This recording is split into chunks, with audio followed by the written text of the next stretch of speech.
ណាគេថាអ្នកស្រែខ្ជិលមើលទឹកទលេនៅគៀកនេះឆ្លោកទៀតយ៉ាងណាក៏ឆ្លោកហ្នឹង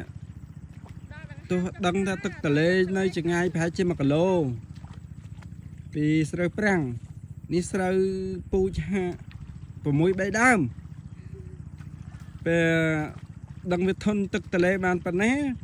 6 3ដើមបើខាងនេះនឹងខុនបើយើងកលេចមើលទៅខាងនោះតិចហ្នឹងសហ្នឹងទឹកទលេប្រហែលជាមកចម្ងាយប្រហែលជា6 700 ម៉ែត្រ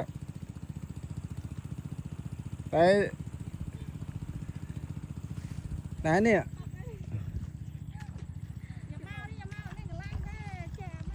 គាត់នៅសង្ឃឹមថាទឹកមិនមកដល់ទេទឹកហើយ6 3ដើមមិនដឹងធន់បានទឹកប៉ុណ្ណាហើយជាកន្លះម៉ែត្រអីទៅ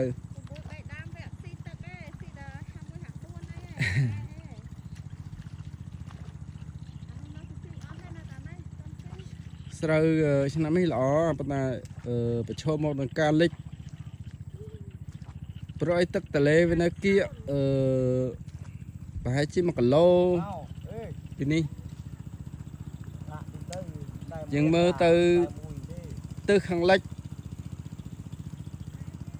ទឹកទលេឃើញសលាហាវ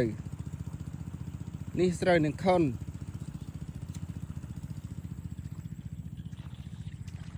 ខាងនេះ51 54អោះច្រឡំ6 3ដើម